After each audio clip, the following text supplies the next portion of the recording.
начинаю рассказывать, куда мы едем, так народ прозревает и сразу отдает все, что у него есть. Ну, мы сегодня уже молодцы. Мы ушли с той национальной трассы, где не было машин. И начинается новая история. Еще одна какая-то проселочная дорога. Нет, ну и конечно то, что Антон со мной, это тоже имеет значение и влияет на людей.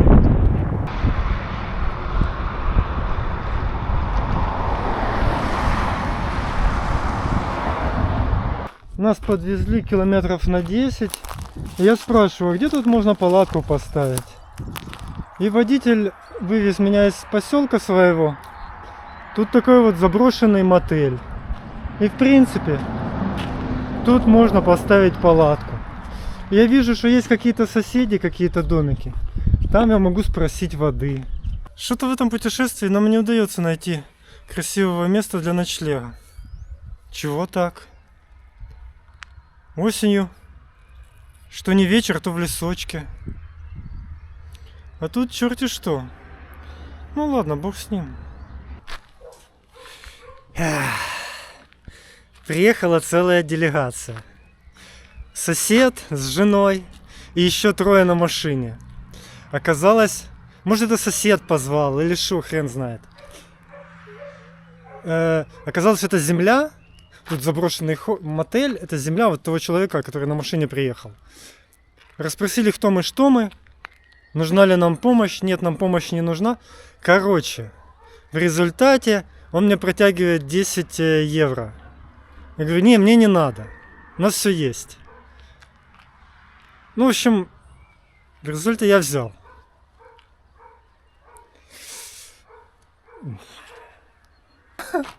Из каждой сложной ситуации мы выходим или с купюрой денег, или с какой-то едой.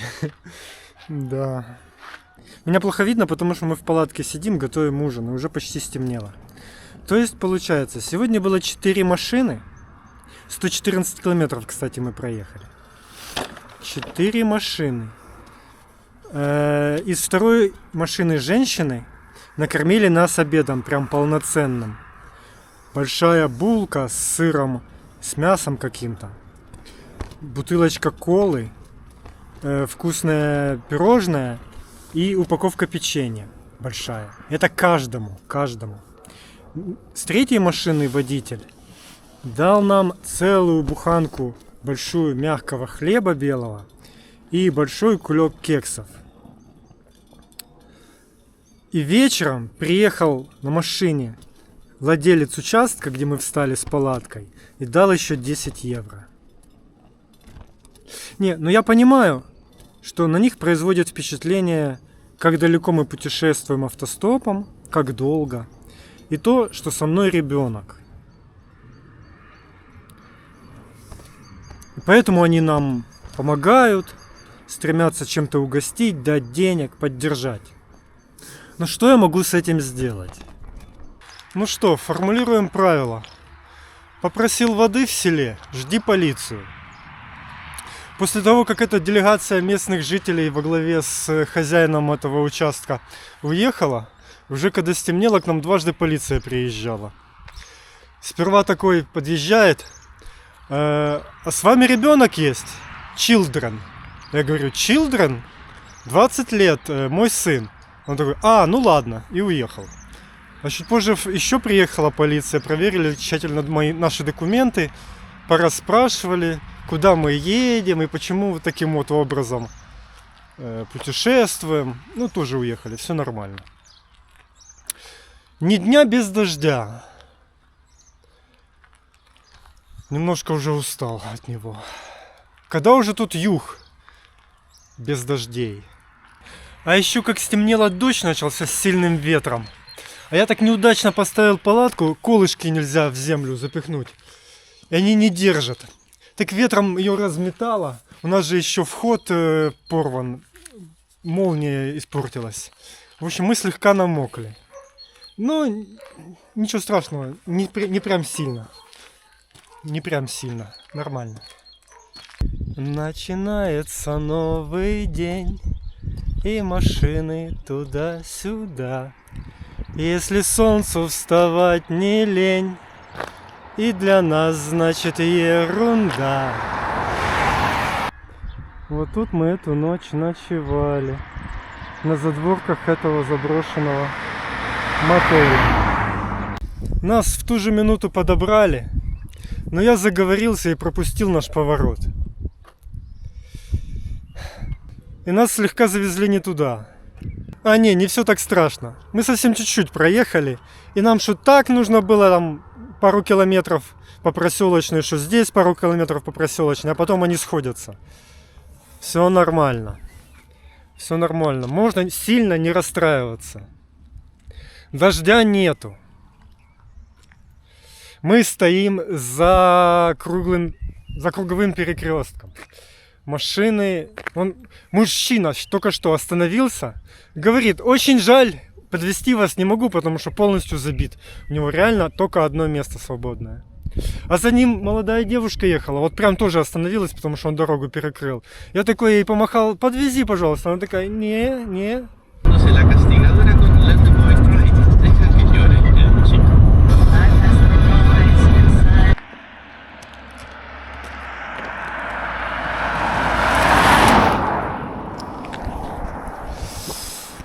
Классные ребята из Никарагуа нас подвезли. 3 последние машины, румын и 2 парня из Никарагуа. Ох, места тут такие, на какую-то, я не знаю, в моем представлении на Норвегию или на какую-то Исландию похоже. Или Шотландию. Сумрачно, какие-то холмы, какие-то вон там озера. Да. Не так я себе юг Испании представлял. Антон говорит, что он видел цаплю. Где? Ну тут только что летело. Да? Ага. А у нас начинаются такие же приколы, как в Австрии. Стоим, голосуем на развилке. Машина. К нам подъезжает, останавливается. Я говорю, называю там дальний пункт, потом ближайший пункт. Он говорит, не. В смысле? Не. А куда ты едешь? Он говорит, другое направление, вот то, что на развилке, в другую сторону. Я говорю, так твой город это в ту сторону? Ну да, но я видел, что вы голосовали. И чувак на развилке поехал не в ту сторону, куда ему нужно было, а к нам. А потом сказал, что не могу вас подвезти. Первый раз сильно мерзнем. Холодно. Hola también. Gracias por tu ayuda. Claro. Ahora vamos a Puerto Llano, después a Cádiz. Sí. Hace muy frío. Mucho frío, mucho Sí, frío. Gracias. Nada. Mucho frío.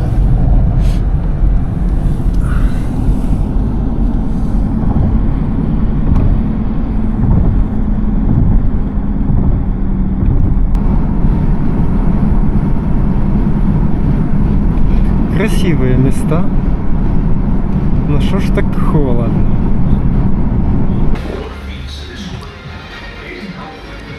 Дамьен нас угощает какао. Меня и Антона. И какие-то вкусности. Así caliente, muy bien. Gracias. Pues nada. Estamos grabando. Te ayudo, Antón, te lo he hecho yo. Тебе помочь, он спрашивает? Te lo he hecho, mira, verás, mira. No, puede.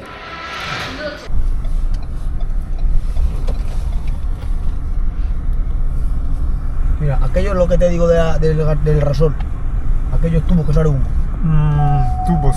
Entiendo. El petróleo. De gasol, De sí. gasol. Tubos de gasol. Veo. Fuego. Claro. Muy grande. Антон, давай сюда, чтобы тебя тоже было видно. Gracias. De nada. Antón, un placer. Дамьен очень нам помог, вывез так далеко, накормил, напоил и вывез на выход из города. Gracias. Nada, muchas veces. Проезжая, я понял, что у твоего сына синдром Дауна и сразу же дал по тормозам, сказал Дамьен. У него есть знакомая тоже с синдромом Дауна, так что он в курсе. Ой, красавчик Дамьен. После какао теплого так хорошо. И когда Дамьен в кафе заказывал нам еду, он всем рассказывал. Представляете? Они проехали на попутках от Барселоны прямо сюда и едут в Кадис. Продавщица сказала: «Мадре мия». Мы поймали машину более чем на 300 километров. Это большая удача на таких вот не очень оживленных трассах. И будем сегодня возле Севильи. Оттуда до Кадиса 160 километров всего.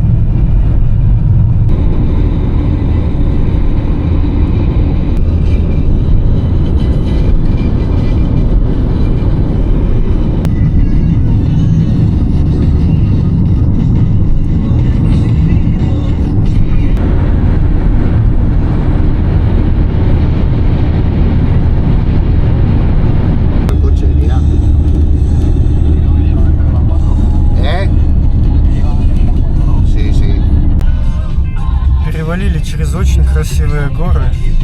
А сейчас выезжаем на трассу на Кордобу и на Севилью.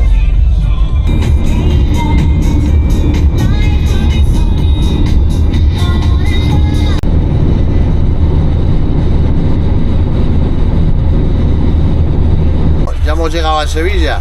Muchas gracias, Pedro. Nada, encantado. Чао. Que hay buen viaje. Buena vida. Gracias. Цивилизация.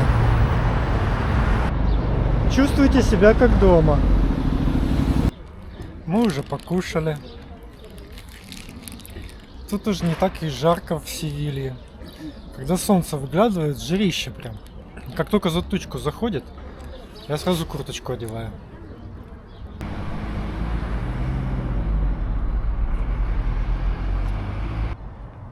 Севилья местами напоминает какую-нибудь Русановскую набережную в Киеве.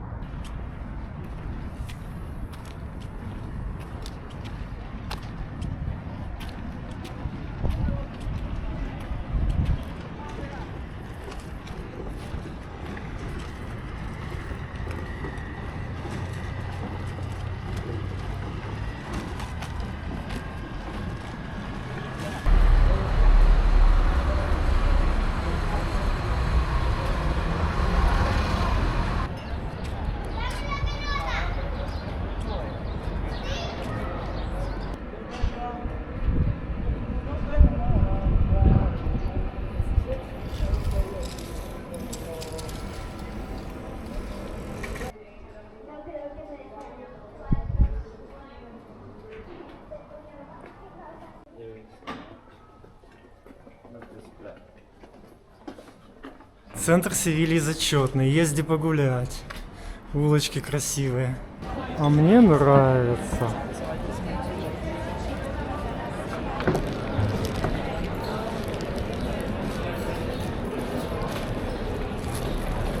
Мы сейчас сидим по кексу и попьем водички.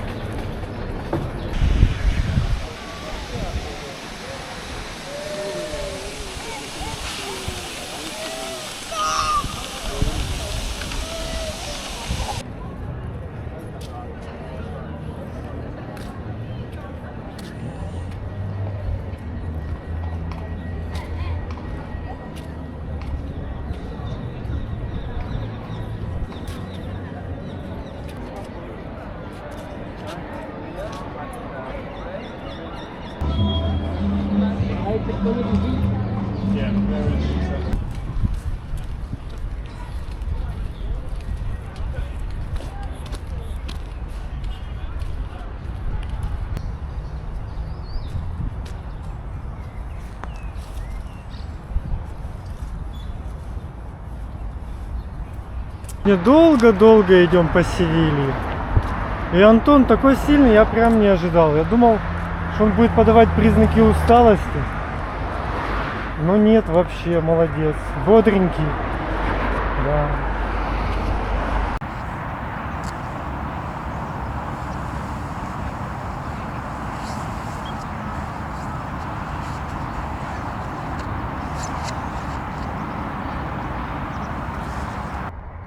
Аисты летают. Да, вот мы сейчас будем стопить машину в Кадис. А тут железная дорога, и вечером даже товарняк проехал. Там скоростное шоссе. Так, а здесь вот после кругового поворота мы начали стопить. Все еще стоим, пока ничего нет. Так, сменили место. Там, естественно, весь поток машин шел не туда. Сейчас будем ловить вот этих выезжающих на основную автостраду. Ха! Девушка остановилась. Просто чтобы помочь и вывести нас с этого опасного места. Буквально там, я не знаю, 5 километров провезла до следующего большого перекрестка. Но тут уже поспокойнее и машин меньше чуть-чуть.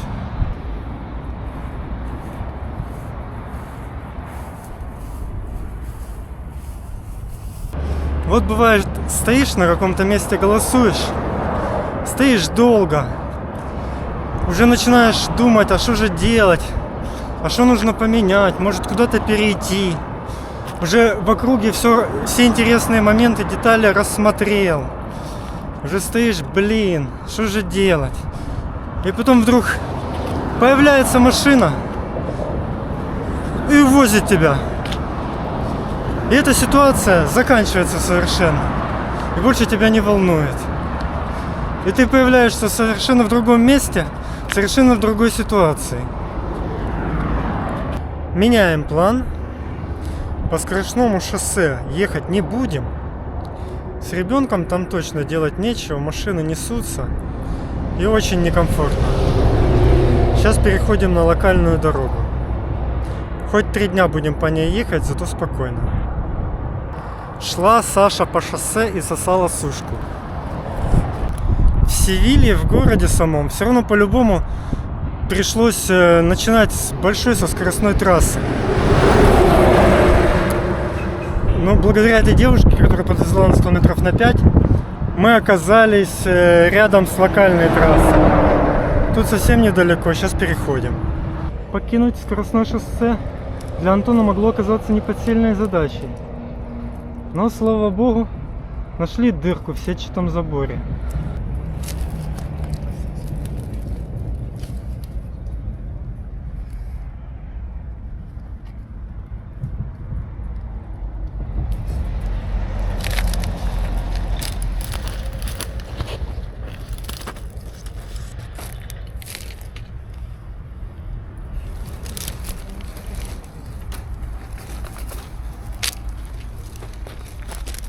Вот и на локальной тоже не получилось поймать. Наверное, местного трафика очень много. Решили пройтись. Да. Может, нам и не нужен был Кадис? Фиг знает. Посмотрим. Ага. Сейчас довольно тяжелый момент нашего путешествия. Не знаю, уже полдня убили. Устали. И жарко. Мы же все, что могли, сняли с себя.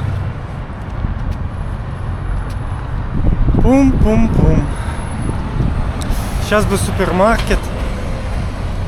Что за плоды странные.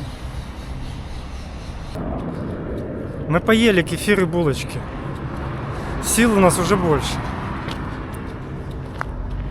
Все еще идем. Жирище.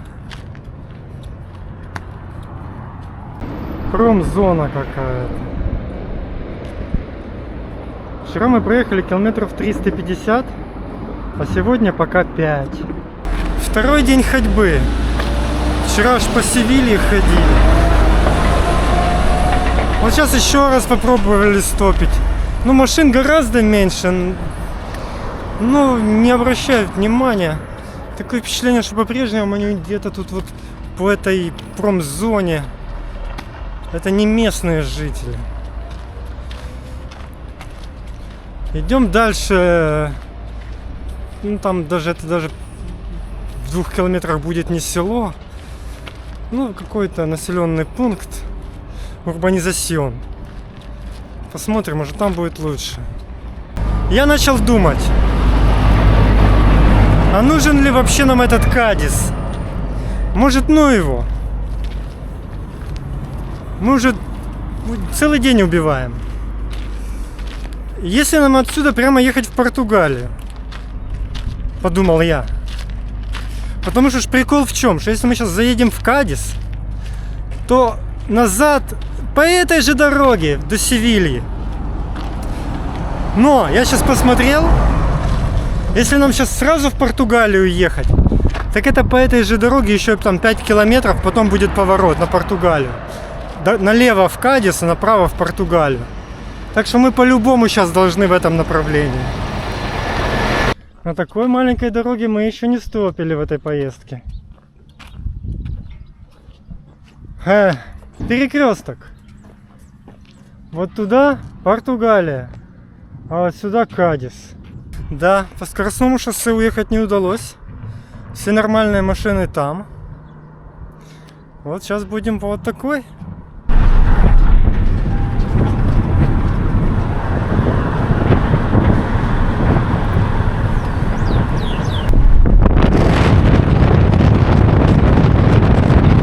Блин, я уже размечтался, что эта машина нас довезет там в деревню, даже в городок, может быть. Где, может быть, удастся опять на автотрассу перейти. Но нет, где-то посреди ничего выкинули.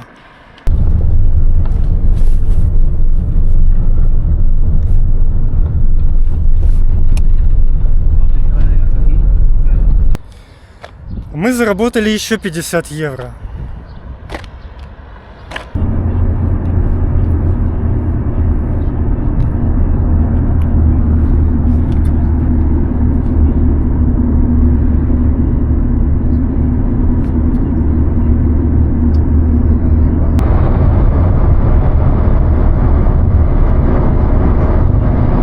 Антон, дай я сниму тебя на видео.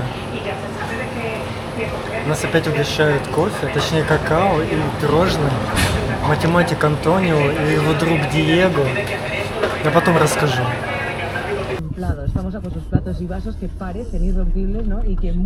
Антон доволен. Какао было сладкое и вкусное. Мы заступили машину, она там должна была ехать в соседнее село, километров 7. 2 человека нас везут. Они сперва такие: мы отвезем вас в Херес. Это город следующий, там, я не знаю, до него километров 40. А потом едут и между собой так: ну что, едем в Кадис. И вот они сейчас заехали в придорожное кафе, нас угостили какао, и сейчас едем в Кадис. Какой непредсказуемый автостоп. Я написал в этом самом... Я написал в каучсерфинге 4 людям в Кадисе 2 дня назад, что мы будем через 4 дня. После этого на следующий день мы проехали 350 километров. Я такой: блин, ну мы же завтра будем в Кадисе. Потом мы мудохались в Севилье, полдня потратили, вообще не продвинулись. Я думаю, во, прикинь, я написал через 4 дня, может через 4 дня и будем. И все перевернулось в очередной раз. Уже сегодня будем в Кадисе. Antonio y Diego, muchas gracias por su ayuda. Muy bien, nosotros agradecidos, te hemos traído aquí con buena disponibilidad. Encantado de conocerte. Hemos venido a Cádiz a traer a mi amigo Alejandro y Antón, los dos, padre e hijo. Y Antonio, que es el chofer, pues el que nos ha traído aquí a Cádiz. Gracias. Gracias, amigo. Какой длинный день. И прямо скажем, нелегкий. Но он завершается приятным результатом. Очень приятным. Сейчас покажу.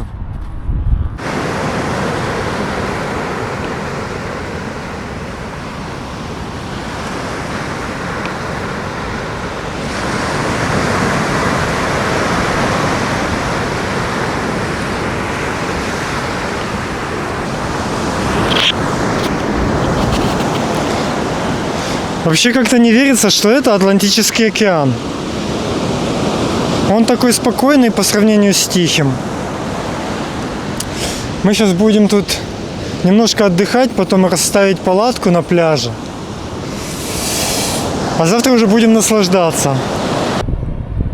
Они провезли нас по всему старому городу Кадису. Провели нам экскурсию, показали это, то. И потом привезли на этот свободный пляж. Тут зданий уже нету. Мы попытаемся здесь поставить палатку и переночевать.